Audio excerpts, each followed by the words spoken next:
Hello, everyone, and welcome to a new episode of I Never Knew or Ink by Life Coach Maureen. So happy to have all of you here. I hope you're all subscribing, leaving wonderful 5-star reviews, and sharing everything with your friends. Because if you're not, they're going to miss fabulous guests, such as my guest today, Taylor James. I reached out to Taylor. I was so excited to talk to Taylor. He's my hashtag goals for podcasting. So Taylor has his own podcast, which is absolutely fabulous. And he he hosts a award-winning mental health and well-being podcast, and it's called the Waffle Shop Podcast, which is the coolest name, and he'll explain why he called it that. Taylor launched his podcast in 2020 after a life-changing event left his mental health in pieces. Taylor has turned his pain into purpose and has waffled with the likes of Ed Sheeran, Sean Paul, Perez Hilton, and even Carol Baskin. Oh my goodness. More recently, Taylor launched a brand new podcast with his co-host, Emma, called Waffle Shop Unfiltered. This new spinoff is an opportunity to take the conversation further, exploring a wide range of weird, wonderful, and potentially controversial subjects, which is my favorite thing, controversial subjects. I love podcasting because you can talk about anything you want. And without further ado, hi, Taylor, and welcome. That was one of the nicest introductions I think I've ever had. Honestly, it is an honor to be here. Thank you for having me. I love it. So we were talking beforehand, and instantly, I always know you have this synchronicity with people. It's what is that thing that they say? You know, when you have this soul family, you just know you're like, oh, Yeah. it's not nice to meet you. It's oh, there you are again. Great to see It's you. like I've spoke to you before. It's like literally I'm just sat in the pub with my mate having a beer. And this is what it feels like straight away. As soon as it was literally like 2 seconds in, I was like, yep, this is gonna be good. And I love it when you appreciate the high level of energy that I have, because I cannot help myself. I always say, if you can't handle the truth, I don't sugarcoat, go eat a donut. So here we are. So what we always do is we start with your story, and your story is so touching to me and amazing. And when our listeners hear what you went through, I think they're all going to really resonate these struggles that you experienced. So tell us from the beginning, really, what kind of opened these doors to mental health awareness. So this is going to be a lot of information in a very short period of time. So if it's a lot of waffle, just give me a shout, just like slow it down a little bit. Um, but yeah, a couple of years ago, I nearly lost my mom to an operation that went horribly wrong. In a matter of hours, my life was literally turned upside down. I kind of had to take care of my younger sister. I was going to the doctors and the hospitals every day, and they were telling me things like your mom's going to be brain dead, like basically my mom isn't going to make it, she's going to die. And in the kind of process of like it was well over a year of this happening, and it kind of got to a stage where I had nothing left to give the situation. Like I was trying to be a son, I was trying to be a big brother, I was trying to be like a grandson, a nephew, and I was giving so much out that because I was kind of trying to play the hero in a weird way, like us men are weird like that. Like we don't need the help, we don't need this, but it got to this one day. I'm still trying to work out why this happened the way it did, but I was sat down again uh in the doctor's waiting room, and I was told like mom isn't going to make it, and there's nothing more they can do. Basically, it's down to her now whether she pulls through. And I just remember getting up out the seat, leaving the hospital, and just standing there and just being like, I don't want to be here. And it wasn't a case of like I didn't want to be here as in like I wanted to die. It was more of a case like I didn't want to continue my life the way it was being lived. Now, I say it quite candidly now, but you kind of speaking about the journey and stuff like that, like I realize how much of an impact it's had on my life.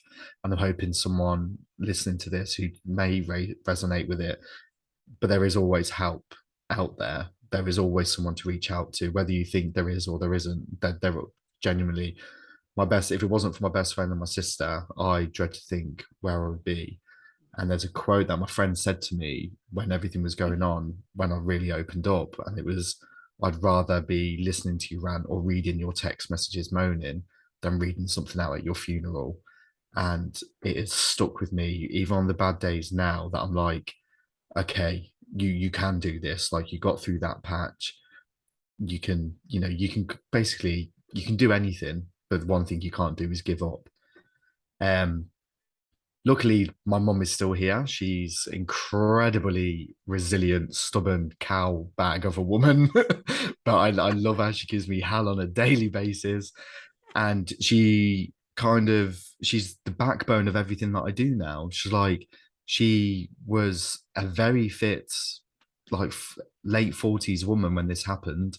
And she's now in a um, a neurological care home, learning how to like use her hands to speak, potentially walk again. And she's just this incredible force of like, you're not defined by your situation, by your mental health, by your physical health. Like you can still go on and achieve some incredible things.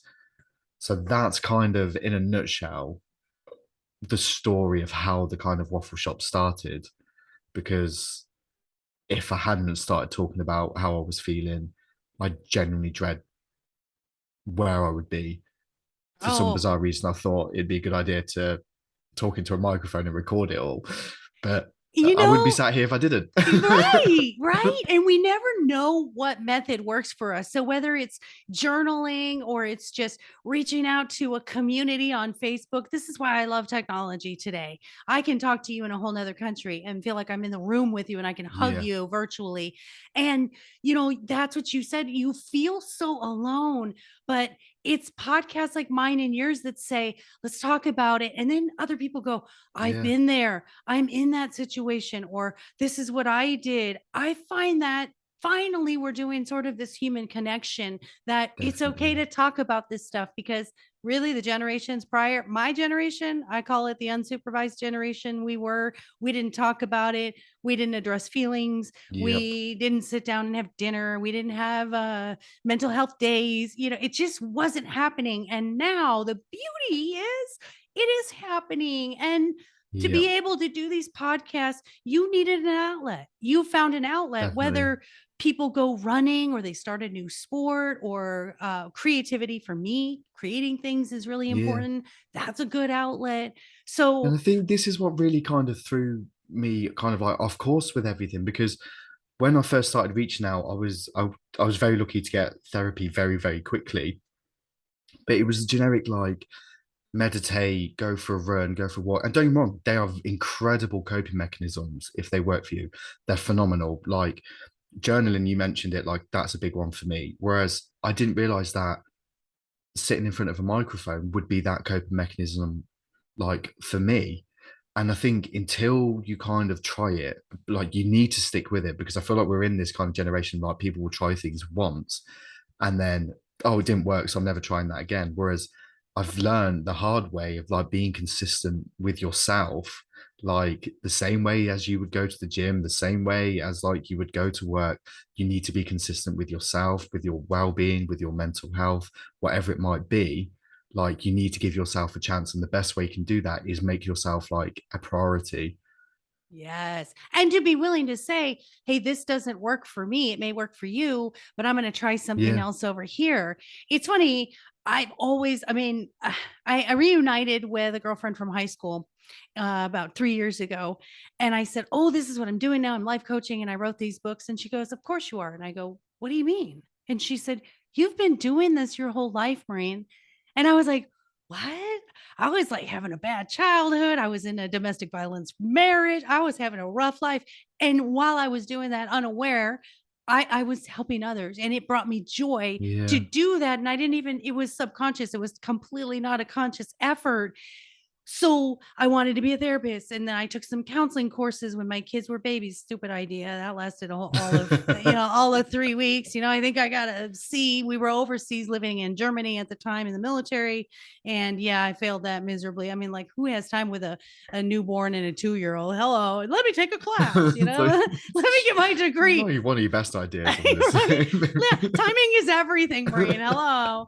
So, I always had this will and this need and this purpose to help others. And to start the life coaching business, I'm in my 5th year. When someone approached me and said, "Hey, have you heard about life coaching?" I'm like, "What is this life coaching thing?" Read the description and went, "Hold on a second. I've been doing that. I need to make money at that." And the beauty of life coaching, and I don't have anything against traditional therapy or coaching or counseling, but I do believe by not being regulated here in the States, we're not regulated, so we don't need a license.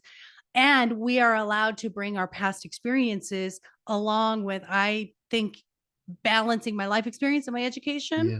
brings so much to my clients, and we get to think outside the box. I've asked people to do silly things, Taylor. I've had people roll down their window and yell outside, "I'm amazing."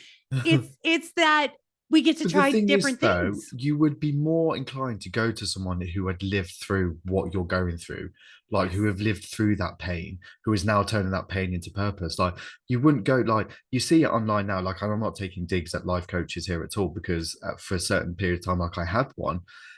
Whereas there's these people who are like turning like 19, 20 and are life coaches. I mean, I'm not taking digs. It's everyone, some of them are very, very good at what they do, but I'm just thinking like I don't. This might be saying I'm very judgmental, but like, and I'm not kind of taking away from anyone's like experience or anyone's life experience, but I can't take life coaching off someone who hasn't lived. Yes, So 100%. for people like you, I'd be more inclined, like, yeah, you've lived the experience, you've turned in that pain into a purpose. And regardless, straight away, the first lesson that I've picked up from you is that just because you went through those horrible things, you haven't let it define who you are. Yeah. So again, I'm like, well, this is an incredible, strong, resilient woman. Of course, I'm going to want to obviously learn from her experiences. I am not offended one bit. I agree with you 100% because, oh, it's a trendy thing. Let me be a life coach. But I had a friend who said they went to a marriage counselor one time, and it was a 25-year-old just out of college. And they said, "Well, have you ever been married?" And she said, "No." And they got up and walked out, Yeah, and you got to know as a life coach, what is your niche?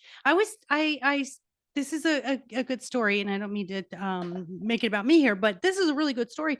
When I started life coaching, I made sure I stayed in my wheelhouse. Although I defined myself very limiting, and I'm like, yeah, I know bad relationships. I am definitely an expert in relationships. But there were other things that I was like, well, I don't really know business. How can I business coach? And then I had to look at it and go, wait a minute. You have been in corporate for 28 years. You've yeah. been a supervisor. You know how to help employees. You know how to problem solve. Then I started my business, and I still, believe it or not, was like, I don't know if I could business coach. Now I'm like, wow, you are so well rounded, Maureen, in business and Yeah, knowing more than you ever knew before. Why are you limiting yourself? I agree with you. Stay in your wheelhouse, stay in what you know. So they say that the niche that you should find is where's your passion, where's your knowledge, and where's your experience. That's how you find your niche. If you don't have knowledge of something, I'm not going to, um, hey, I'm not, I do coach a lot of males, but I'm certainly not going to be like, I'm a life coach for males with erectile dysfunction. Like that's not, I'm not a doctor. I'm not a male. And I have no, that's you lived know, experience for that one. right? It's like, Even though I was in the medical field for 28 years, that's not enough for me to come and say, and yeah, oh God, I shouldn't be, hey, you play Taylor, to your strengths. You play to your right. strengths. You really have to. I told you I'd lighten this up. So Taylor, how's it going with your ED? No, I really have to, like, Well, I'm even glad you asked. even so that's a whole nother subject here. What do you guys think about the medical field and men and women's problems? Okay. We see, I told you I would sidebar, but I agree with you, and I'm so happy that you said that. And I always wondered why I went through what I did. And I know a lot of people disagree. A couple of my podcast guests are like, I don't believe in everything happens for a reason, and what I went through was for my good. And I get that. I get that. But when you try to understand the big picture, it's Yeah. like when I started this business at 45 years old, without that 45 years Mhm. of pain and suffering and fixing and understanding, how could I sit in front of you and be like, "Hey, Yeah. I know how to do this. I did this. Doesn't mean it's going to work for you, but how about you try this? See if that works." Yeah. So, thank you for saying that, and that's not offensive. No, but I'm also going to completely disagree with your guests that you've had on who have said that, because I feel like you do need to be exposed to certain relationships, environments, like life-changing events, jobs, relationships, whatever it might be, to either make you realize what you don't want, Yeah. make you realize what you deserve, and make you sure that you're not kind of going through the same thing over and over again. So I Yeah. would go, I do believe everything does happen for a reason, because if that hadn't have happened to my mom, I wouldn't be sat here having this conversation with you. I wouldn't have had the career that I have now.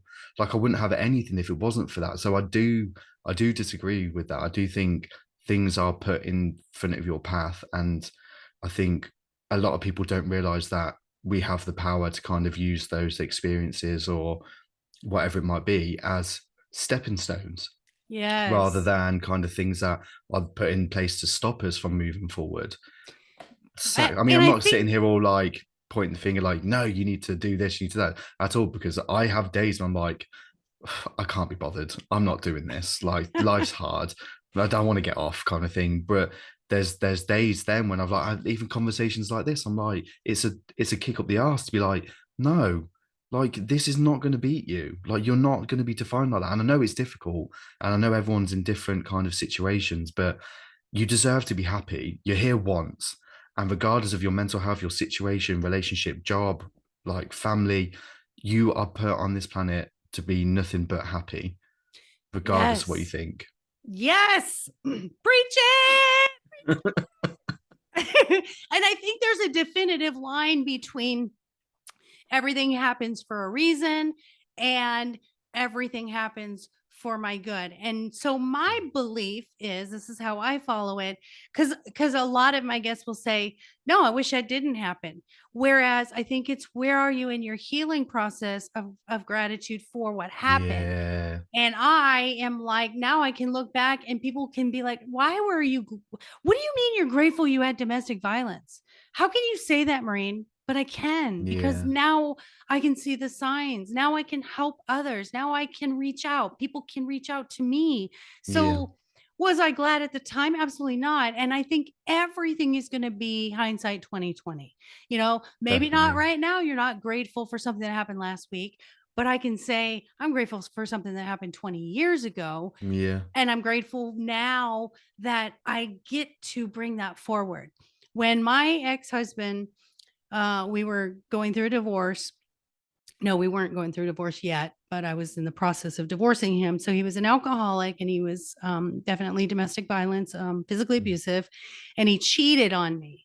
Funny thing is, I put up with all the domestic violence and all that alcoholism until the yeah, cheating. And then, like, the line in the sand was like, oh, you cheated on me, but you can beat me and you can ignore me and drink yourself yeah. into a stupor. Dumb, almost killed me. But I remember sitting with my daughter's best friend's mom. Her and I were friends. And I remember sitting in the backyard, just bawling my eyes out, just sobbing. And I said, it's like he took my heart out and he stomped on it in the dirt and he ripped it to shreds and he handed it back to me. And I said in that moment, Taylor, but if I have to go through this to help someone else, I will. Like, where did that come from? Yeah, I wasn't grateful at the moment, for sure. yeah. And I didn't know I would be grateful for it later. But the fact that it obviously was in me to say, somehow my soul said, you're going to be okay. You're going to use this later, out of nowhere, out of despair. You at the hospital walking out and saying, I No, but don't, you know I what? don't want to One, do this you give anymore. me goosebumps saying this, but we got approached by, because obviously with everything that happened with my mom, like obviously it was quite the case. Everyone kind of got involved in like our local city. Um, and obviously because there was like a level of like negligence there and this, that, and the other. So we kind of got approached by like TV, like people like wanted to hear, because this doctor had done the same thing to like other people, and unfortunately they hadn't made it. And mine and my sister's approach to kind of being part of those conversations was, if this stops this from happening to another family, like we were kids, like, well, I'm not a kid, but I was in my like mid 20s, like when it happened, and my sister was 16. So it was just like, if we can stop this from happening to another family or another 16-year-old or someone like who is my age, then we'll be part of the conversation. So yeah, I don't know. I agree with what you're saying. It's bizarre how those kind of, in those kind of really painful experiences and those moments, it kind of, you find your purpose in a weird way. Isn't that crazy? It'll come out of nowhere. And I think that's Yeah. just, it's just that intuitive thing where you get, I feel like you get spoken to by whatever people believe is a higher power for them, or even if they don't. But I feel you're given these things, this Yeah. information where you don't even know where it comes from. And you're like, where the heck did that come from? Yeah. I was just in Boston last week and they had a little market place. I stayed right across from the Boston Public Library, which is a work of art if you ever visit Boston. And they had a little market and I bought some doggy treats at the market. And I don't know where the intuition came, but by the time I got home, I said, I'm starting a business with doggy Yeah. treats because my whole brand is about dogs. And we already have we're getting the website up. We've already had, this is like 48 hours later, and I've already got the recipes. I've got the packaging. So it's like, do we listen to the intuition? So your intuition, when you were going through all of that, Taylor, what did you, I love to see when we're in those profound moments. I love to ask guests, did you see that thing like later, like, I'm going to be there, I don't know how, but I'm going to be there? Was there this profound aha, here's what has to happen going forward for me? Do you know what? I think it was when that first episode, when I released the first episode of the podcast, because it was the first time, because we felt like we couldn't talk about what had happened, because every time you bumped into someone, it was like, oh, how's your mum doing? How's your mum? So there was an element of guilt that I was feeling, that I can't talk about how I'm feeling because of my mum, kind of thing. But when I felt that, when that first episode went out, the amount of comments, the amount of messages, like of just, it just completely overwhelmed me, of like thank you for talking, like if you ever need someone, like it showed me a lot of support that was out there, but it also got a lot of people in touch with me to say like, this happened to me when I was like 17, 18. I didn't realize there was other people out there that this had happened to. Some people, some of them that I actually went to school with. So it was like a real kind of eye opener. And I think that for me was like the turning point, to be like, well, actually, you don't know the impact you're having just by having these kind of honest, open, and vulnerable conversations.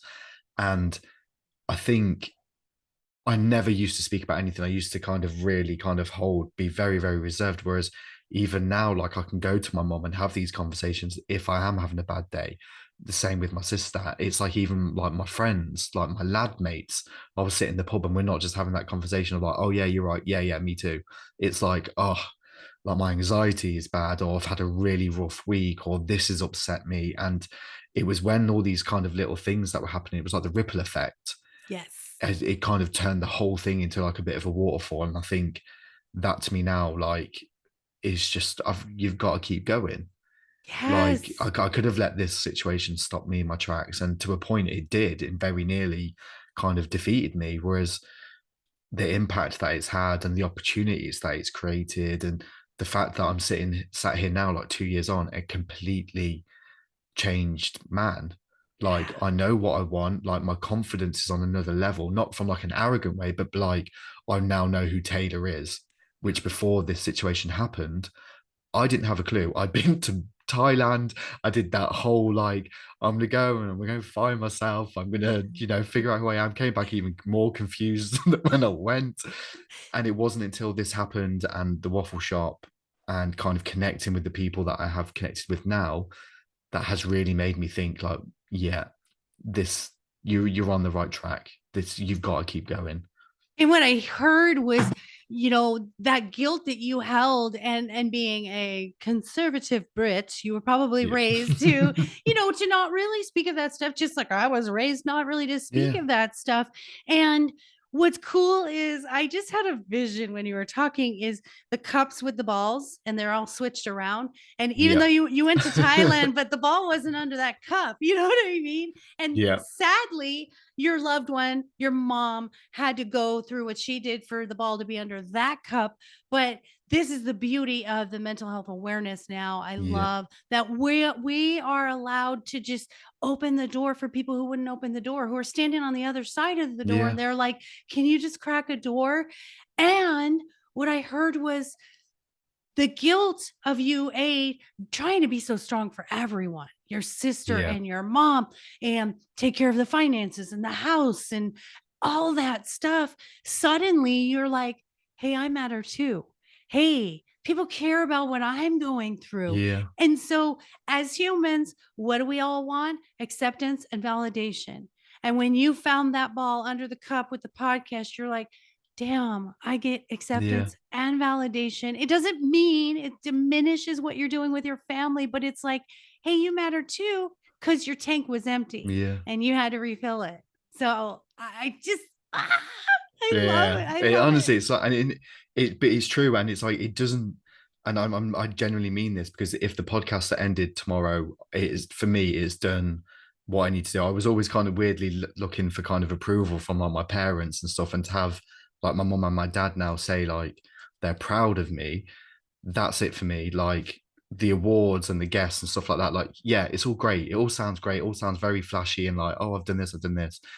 But for me, it's it's changed my life, and it's kind of the very painful experience. It's kind of give it back to a lot of people, and I can't sit here and kind of take credit. But yes, I've kind of been the voice, but if that hadn't have happened to my mom, there's like hundreds of people that have benefited from like either me talking about this or the podcast and stuff like that, and none of it would exist if it wasn't for her. So I do need to, obviously she is the main.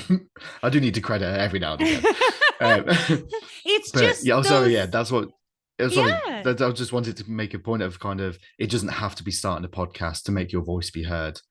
Like Yeah. literally reaching out to your friends, like it's so cliche, but talking really is like it's not the easiest thing to do, but it's also it's the cheapest thing. I'm probably saying it to the wrong person because you're a life coach, but Excuse honestly, me. it's free to talk to your friends. It is, and I'm going to counter that because you're honing in on my livelihood. But I'm going to Sorry. just say this. It's all good. It is true.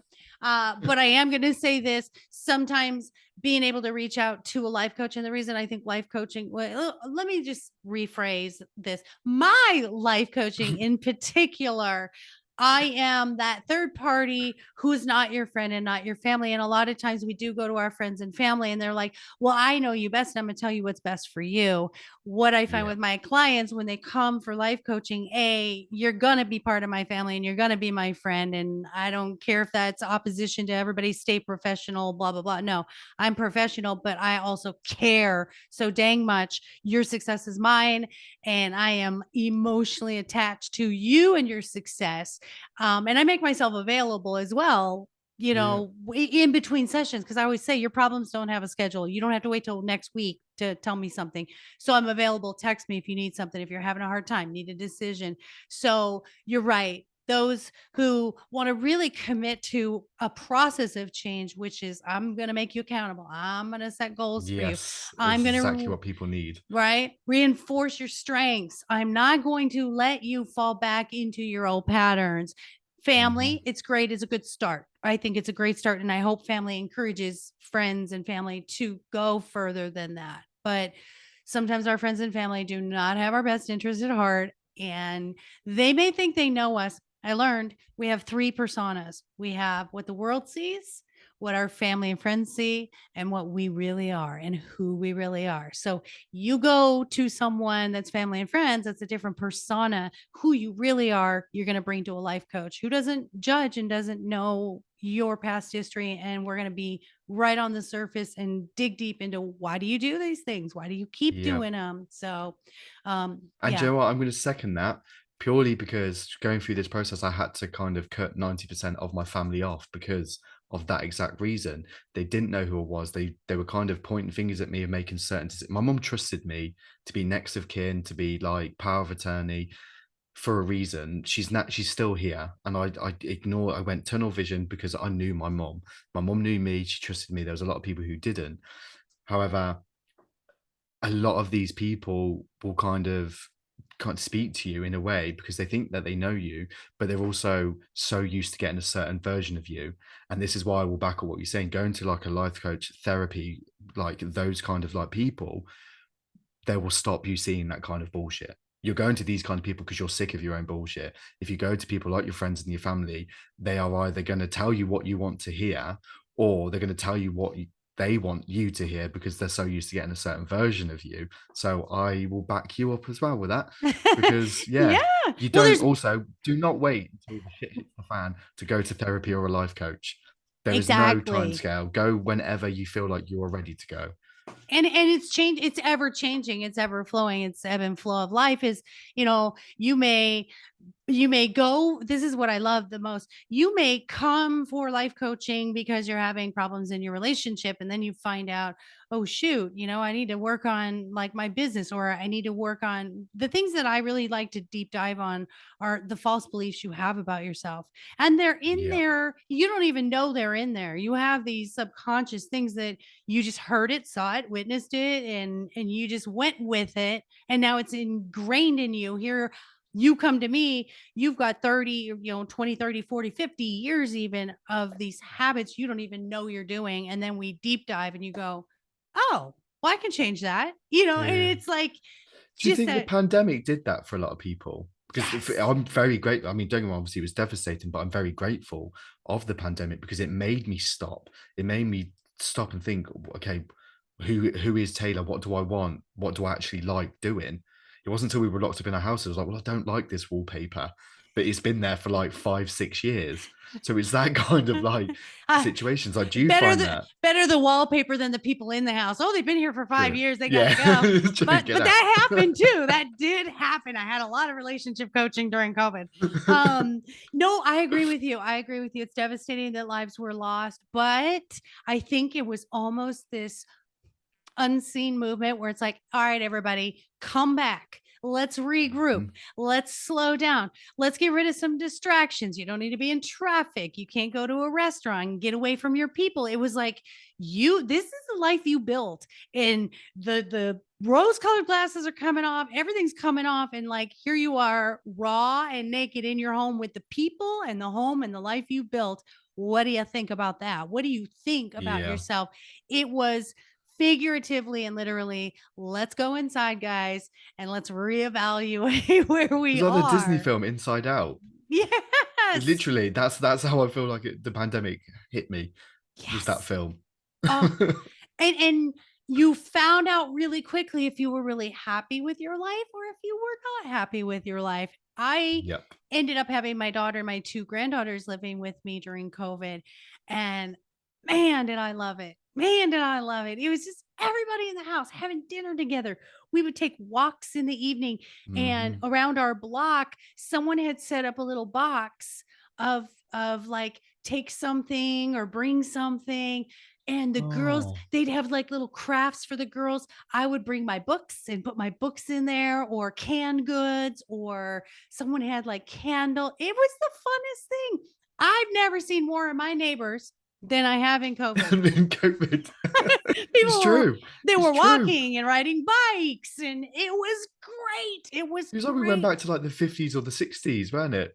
I literally said that. I said it's like Yeah. Andy Griffith time, right? I was like, people are waving to each other. There was this little old couple Yeah. that would sit in lawn chairs in their front yard and wave to us, and we'd come through like a parade, two kids, my husband, myself, three dogs. It was like I loved it. I loved it. And I've maintained that since, saying, slow down. I make sure we have dinner Yeah. together. I'm now raising my 14-year-old grandson. It's like I learned how to slow down, and I hoped that was what we got out of it. Look at the rivers and oceans were healthier and the air was Yeah, better. Like, exactly. I mean, right? hello. I know. And that's all it took was 1 year, guys, to clean up what we've been Yeah, doing and what we've been busy with, all the garbage on the inside and the outside. I think we just did definitely. really well.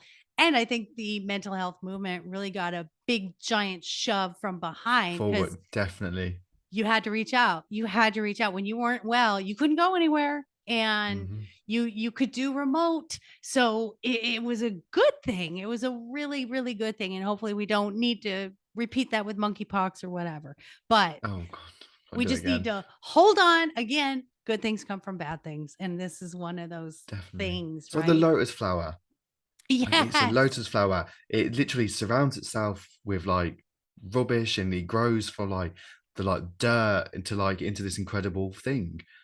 I'm Yes. sure there was like a really nice saying in there somewhere. I'll probably completely just ruin that. No, But no, I love look, it. Google a lotus flower. I love the analogy. My husband hates my analogies, and I pictured a weed growing up in the concrete. Bloom where you're Yeah, planted. that's it the one. doesn't look like an ideal environment, but you can grow if you want to Hmm. bad enough. You can push through and grow. So I just this conversation, like I want to make this like a 5 hour podcast, and my listeners would be like, It's like okay, full of already. Joe Rogan it.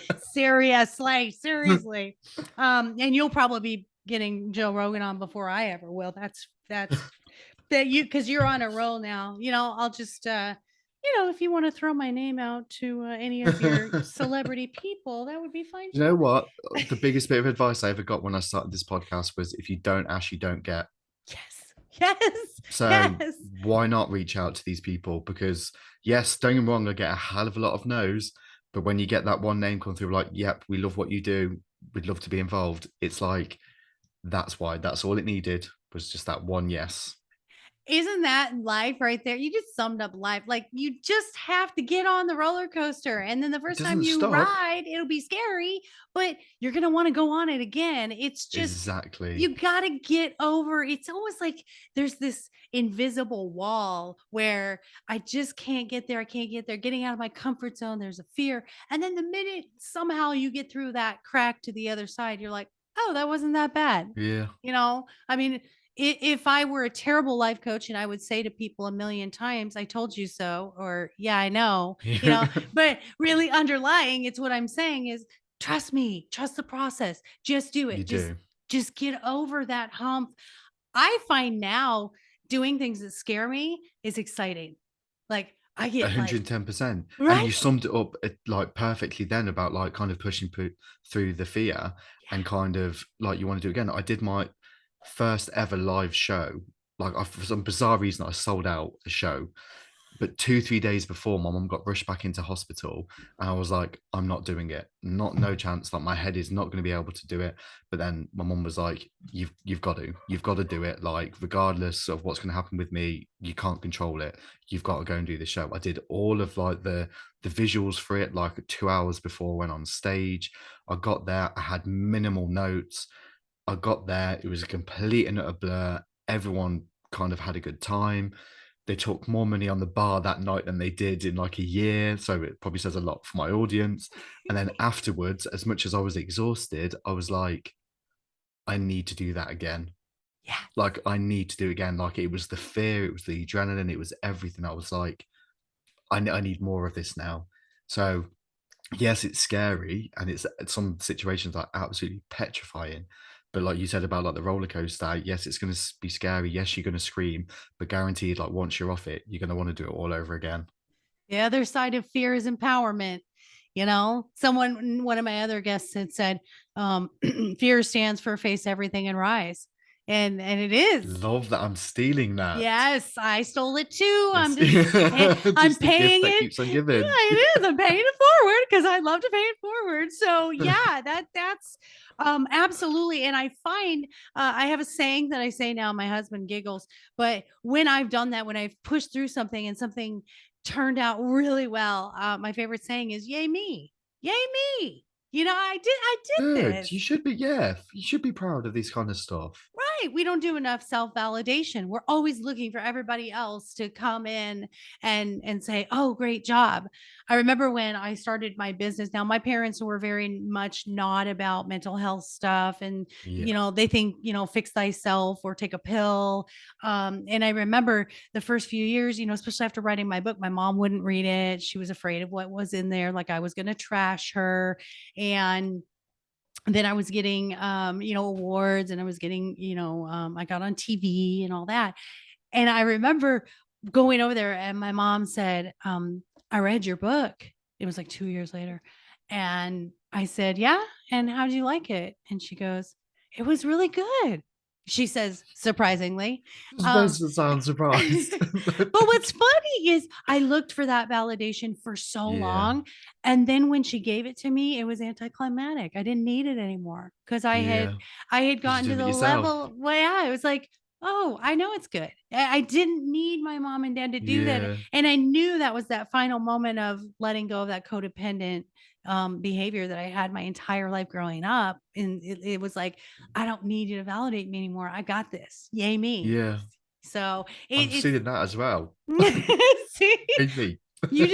you just keep stealing it. Sit well, Thank you you. might have to pay me because you were trying to hone in on the life coaching thing with the friend thing, but Yeah, true. Yeah. Sorry. we'll Gave set you up a job on that one. a finder fee or a referral thing for you. But no, I'm just so proud of you. What I love also is that men are finally being welcomed into talking about their feelings and being Yeah. emotional. Raising a 14-year-old grandson, and I have a son who's 24, looking at my household, we unknowingly said a lot of things, toughen up, don't be Yeah. a wuss, Well, or it is. It's like man up, isn't it? Like, oh, stop crying.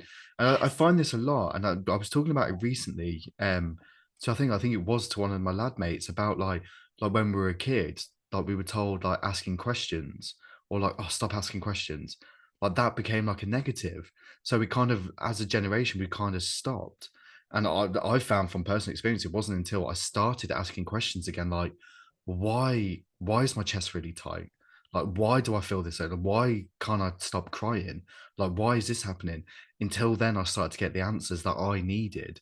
So I think it does come out, especially like men, like everyone got, and I'm not taking shots at women. I was raised by women, but everyone's like, oh, the woman's nagging, the woman's this, and this. It's not. It's because they're genuinely asking these questions, or they genuinely want to know, because that's how we learn. That's how we grow. So I'm not taking shots at the men either, because we are, it's. I feel like it is a lot more difficult for men to kind of open up and show vulnerability. But at the same time, like it shouldn't matter what gender you are. yep, Vulnerability is vulnerability. If correct, we're that all if showing human. vulnerability is literally what's makes you stronger, so why would we not do it? Yeah, yeah. I did a podcast with a guest that'll be coming out, and he talks about highly sensitive males. And I thought, oh, cool. We're recognizing emotional males, which Yeah, all males are emotional, but now we're talking about males that are allowed to express it. And it's sad that I have to yeah, say you're allowed to in 2022. But, yeah, as I'm raising this 14-year-old grandson, I remember when he first came and I walked into his room and I said, how are you feeling? Or I said, do you want to talk? And he goes, why? What did I do? And I said, yeah. no, Immediately I just negative. want to know what's going on. How are you feeling? What's happening in your life? And he Yeah. goes, I've never really been asked that.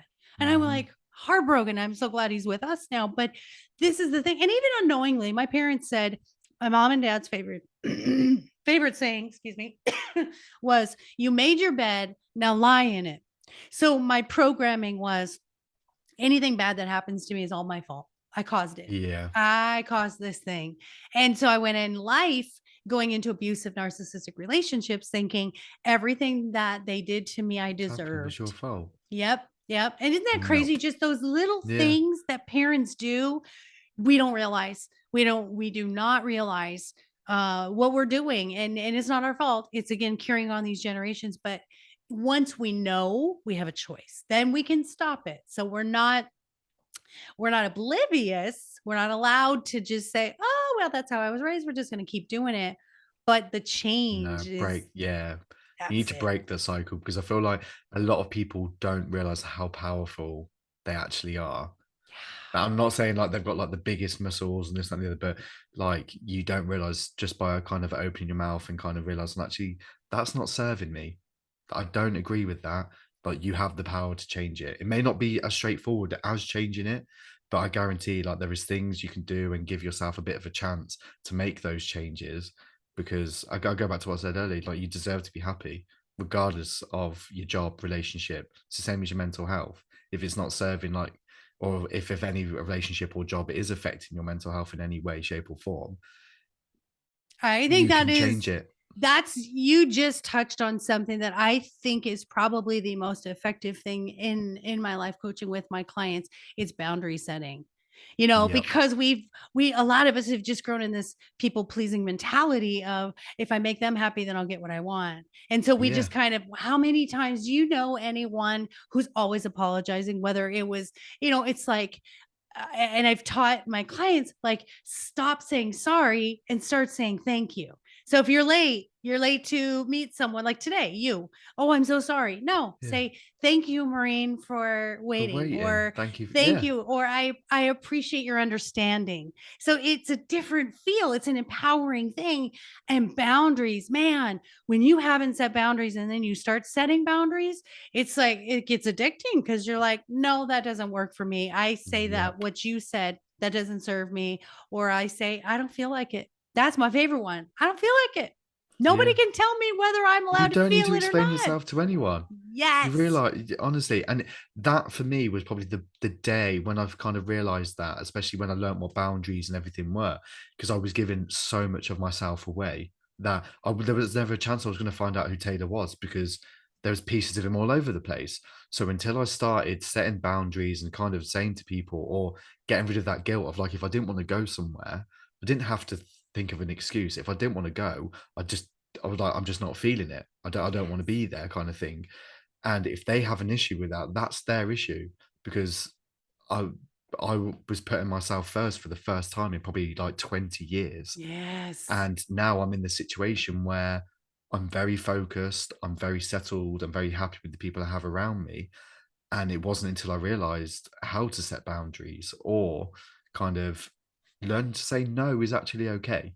Yes, yes, and I found, like, past, friendships that I've now ended, they would lie or make excuses. They'll say, "Just tell them that I have this thing going on," Yeah. or, "I'll just say this," and I'm like, "But I don't like that. I like honesty." And what Yeah. I love, Taylor, is for you, you're suffocating under this cloud of obligation and expectation. And you said, I'm just gonna let it keep raining and raining and raining. And eventually it just stifled you. And you're like, I can't do this anymore. I have Yeah. nothing left to give you guys. So I'm going to disappoint not only myself, but I'm going to disappoint you because I don't have enough to give if I don't give to myself first. Yeah. So couple of questions that I ask every guest. We're gonna lighten it up a little bit. Love Um, this. you are down. What city do you live in? Coventry. Coventry. Yes. I About an did. hour away from London.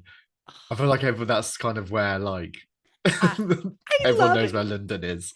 Everybody knows. I know. I'm in Mesa, which is in the Phoenix suburbs. So I just say the same thing. It's like 20 minutes from Phoenix. So here we are. I and I have to let you know though, we just did my DNA ancestry, and I found out I have a ton of Britain ties. So maybe we are brother and sister. Maybe we're Maybe related. maybe we're cousins. I'm gonna, But you know what's also weird when you mentioned Boston? My job that I work at now are opening an office in Boston. So when you were like, oh, if you're ever Synchronicities. in Boston, I was like, ha, like, who have you been speaking to? Because not many people Right? know this. It's just, people call it weird. I call it synchronized. Yeah. And what's meant to be will always be. You will be in front of me if you're supposed to be in front of me. But I have a question for you. You're marching down Coventry and you have a big old banner with 100,000 people behind you. What does your Yeah. banner say? Wow. Um, it Yeah. wouldn't say, oh wow. Just Yeah. just Take that, Ed Sheeran. Take yeah. that. Wow.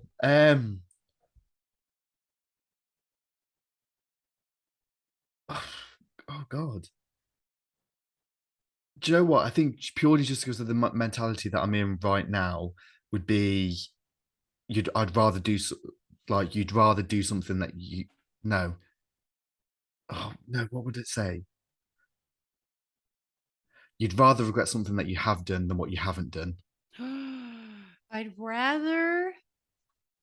Regret something I have done than what I haven't. Because I'm in this real headspace now of like, I don't want to get to like my 70s or 80s if I'm lucky enough to live that long and sit there and be like, I should have done this. I had the opportunity to do this, but I didn't because I was scared.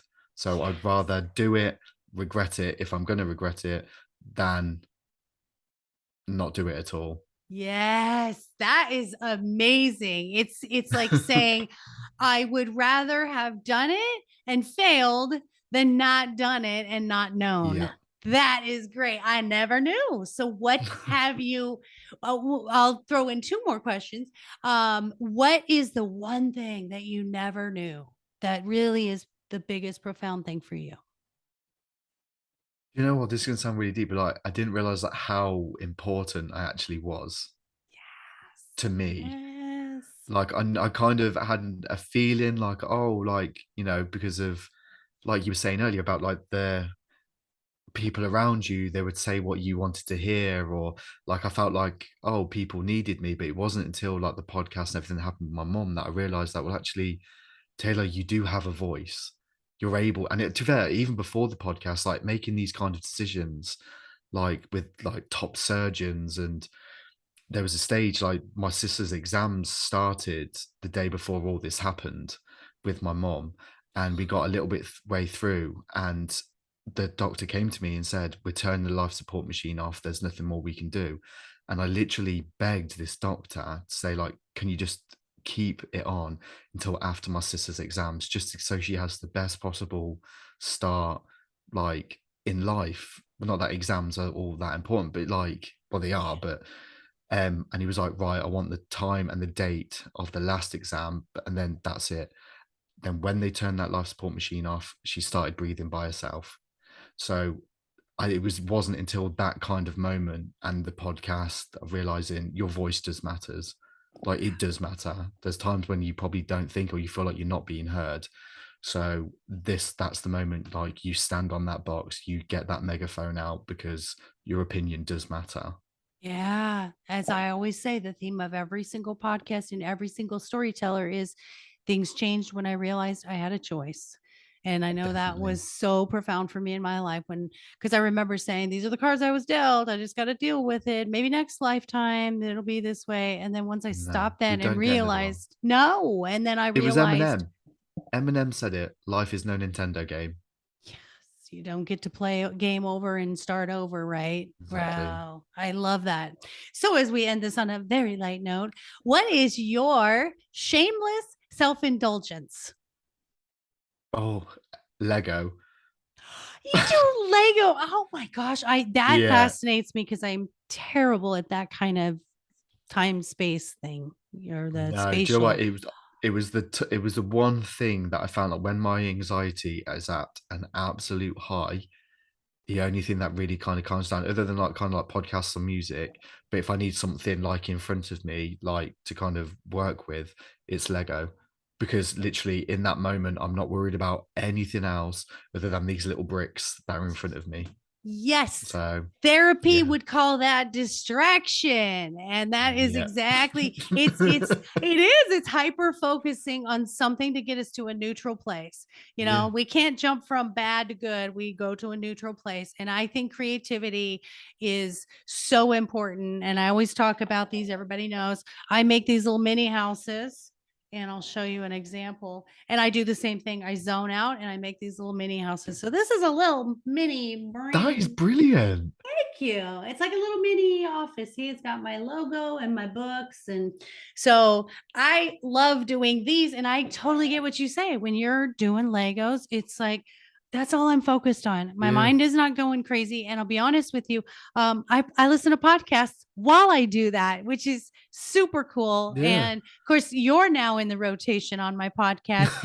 Thank you. Although I have to say, like 90% of them are true crime. And so I'm kind of a No, I crime. get it. I get it. I've got a lot of friends who can't fall to sleep unless they're listening to a crime documentary or like a Yeah. I'm a murdered I'm a story. Yeah. crime junkie. Well, and I also have accreditation in criminal psychology and forensic psychology. So I love the why. I want to know. Research. Yeah, Yeah, it's I research. I want to know the why. Yeah, not really the gore or anything, but I want to know the why. And I want to know the science. Like I want to be always Yeah. like prepared and be situationally aware. But you know what I love? Because there's probably a huge period of time, and I'm speaking from personal experience here, but I imagine with yourself as well, that being so open about like Lego or building those miniatures, like you felt like you probably couldn't tell people, or like you felt like, oh, well, they're probably going to laugh at me for that. Whereas again, when I found my voice and like the podcast and stuff like that, I was like, well, if this works for me, this might actually work for someone else. And it Yes. was like, well, actually, if this gets me through, it's like people who get kind of like the rip taken out of them because they make TikTok videos or they do TikTok dances. Like, if that gets you through the day, and if that puts a smile on your face and it gets you through those tough times, like there is not one person on this planet that is here to or entitled to tell you that's the wrong thing to do. I agree. Find your joy and don't let anybody steal it. And Exactly. and I don't care what it is, the smallest things, like find your win and balance it, in your day. I always tell my clients, you've got to balance this out. You got to get out in nature. You got to do some journaling or outlets. You got to do something physical. You need to do something creative. You need to do Definitely. connection. I think every day we need to nurture our relationships with the people we love and care about, and we need to connect with people we don't. I always make it a goal to comment on like 10 people's things. Somebody's dog passed away. My doggies are like so important to me. Or someone's child just had a birthday, or someone's mom's having like I love that. Just reach out. What is it? It takes 2 Yeah. seconds to say happy birthday or find a funny little gif. There, that connection, we don't realize how important it is to our own mental health. So you're really doing Very true. you're doing a service to yourself, because it always feels better when you're doing things for others. I think that's why volunteering and doing good in the world is important. Taylor, I adore you, my new brother from another country. No, it I is reciprocated. I didn't realize how much I needed this conversation today. So thank you for having me. My you cheekbones are hurting from like smiling. that was success. That's a win right there. I always say you just gave me an hour of your life that you'll never get back. And I do not take that lightly. And I just feel it's such a beautiful gift to know you. You're not here by accident. Neither of us are here by accident or coincidence. It's Really meant easily. to be. Tell us where to find you, what you have going on. How do you want people to come over to your podcast and just sell yourself, baby? Go yay, yay me. Let's do I a was about yay to say, me. before I get into that, yay us for this because I'm feeling this like positive vibe at the moment. But yeah, I'm the usual Spotify, Apple, Google, Amazon, wherever you listen to your podcasts. If you type in the Waffle Shop podcast, hopefully there's some familiar faces on there that you might recognize that I've had a waffle with, and it's kind of proof that regardless of whether you've won Grammys or you're standing on like Olympic stages.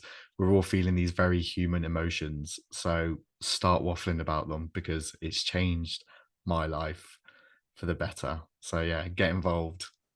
You're amazing. And you might see yours truly's face on his podcast soon as well, because, you know, we need to 100%. we need to waffle again. This just was not enough time. But all right. I love you to pieces. I really do. I just think you're super amazing. And thank you. So guys, go to his podcast. Definitely go listen to Waffle Shop Unfiltered and Waffle Shop, the Waffle Shop podcast on all platforms.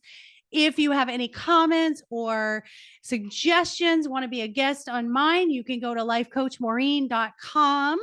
And if you would like to purchase my books on Amazon, they are My Dog is More Enlightened Than I Am, and My Dog is My Relationship Coach. Both books will teach you how to be true to yourself and to follow your path and to do what serves you in this life, because that's what you're here for. And I'm grateful for all of you. Leave your 5-star reviews and share this podcast. Have an awesome day, everyone.